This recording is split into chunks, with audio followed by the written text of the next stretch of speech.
Улсын их хурлын нийгмийн бодлого боловсрол соёл шинжилгээ ухааны байнгын хорооноос өнөөдөр хөгжлийн бэрхшээлтэй хүний асуудал хариуцсан байгууллагуудын холбогдох албан тушаалтнуудтай уулзалт зохион байгууллаа.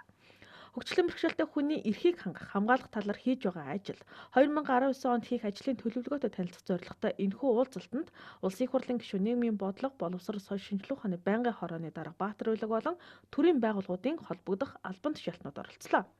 Хөгжлийн бэрхшээлтэй хүнийг ажлын байр гарган авч ажилуулах, хүүхдүүдийг сургууль цэцэрлэгт хамруулах, зориултын дэд бүтэц бий болгох зэргээр нийгмийн баталгааг хангах чиглэлээр хийж байгаа ажлаа байгууллагуудын төлөөлөгчид танилцуулаад цаашид авч хэрэгжүүлэх ажил тулгымцсан асуудлаа ярилцсан юм а. Мэргэжлийн хяналтын ерөнхий газрын хөдөлмөрийн хяналтын хэлтсийн дарга Эрдэнэ төгс хийсэн мэдээлэлд 25-аас дээш ажилтан ажиллагсадтай байгууллага 25 хүнд нэг хөгжлийн бэрхшээлтэй иргэн ногдох байдлаар хөгжлийн бэрхшээлтэй иргэнийг авч ажилуулах журмыг зарим салбар байгууллагууд огт хэрэгжүүлэхгүй байгааг хэлсэн. Тухайлбал боловсрол эрүүл мэндийн салбарт хөгжлийн бэрхшээлтэй иргэнийг огт ажилуулахгүй байгаа нь шалгалтаар тогтоогдсон байна. Байгууллагуудын тайлан мэдээллийг сонссны дараа байнгын хорооны дарга Баатар Улиг хөгжлийн бэрхшээлтэй хүний эрхийг хангах, хамгаалах чиглэлээр байгууллагууд хойрог ажиллаж байгааг хэлээд цаашид хөгжлийн бэрхшээлтэй хүний эрхийн тухай хуулийг хэрэгжүүлэх, зарим арга хэмжээний тухай улсын их хурлын тогтоолын хэрэгжилтийг хангах болон бусад хүрээнд чанартай ажил хийхийг холбогдох байгууллагуудад даатгалаа.